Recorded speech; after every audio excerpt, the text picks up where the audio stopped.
नमस्कार, आप देख रहे हैं पुलिस महानगर। तो आइए शुरुआत करते हैं आज की कुछ खास खबरों से।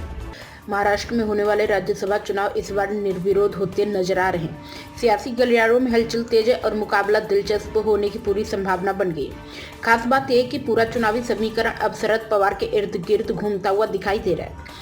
16 मार्च को राज्यसभा की सीटों के लिए मतदान होना है। देश के 10 राज्यों की कुल 30 सीटों पर वोटिंग होगी, जिनमें महाराष्ट्र की 7 सीटें शामिल हैं। राज्य की मौजूदा राजनीतिक स्थिति को देखते हुए महायुति के 6 और महाविकास आघाड़ी के 1 उम्मीदवार की जीतने की संभावना जताई जा रही है। इस चुनाव में सबसे ज्यादा नजरें शरद पवार पर टिकी हुई है। महाविकास आघाड़ी की ओर से उनका नाम लगभग तय माना जा रहा है, लेकिन दूसरी तरफ महायुति और खासकर एकनाथ शिंदे की अगुवाई वाली शिवसेना इस चुनाव को आसान नहीं होने देना चाहती।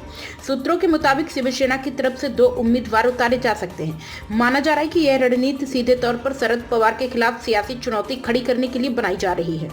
ऐसे में राज्यसभा का यह चुनाव आंकड़ों का दिलचस्प खेल बन सकता है। राज्यसभा चुनाव को लेकर भाजपा ने अपने 4 उम्मीदवारों के नाम घोषित कर दिए। इनमें पूर्व मंत्री विनोद तावड़े, आरपीआई के प्रमुख और केंद्रीय राज्य मंत्री रामदास अठावले, हिंगोली के भाजपा नेता रामराव बड़कुते और नागपुर की भाजपा नेता माया इवनाते शामिल हैं। वहीं महाविकास आघाड़ी की ओर से शरद पवार का नाम सामने आया है। दूसरी तरफ अजीत पवार गुट की ओर से पार्थ पवार का नाम चर्चा चल रही है। हालांकि शिवसेना की ओर से अभी उम्मीदवार का नाम सार्वजनिक नहीं किया गया, जिससे सस्पेंस बना हुआ है।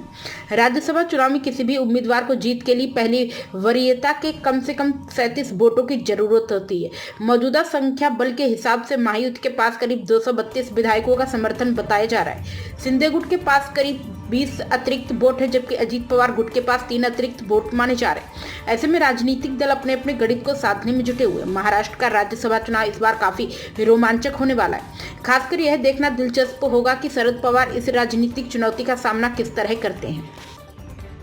अब तक की खबरों में बस इतना ही। ऐसे ही खबरों के लिए बने रहें हमारे साथ। तब तक के लिए नमस्कार।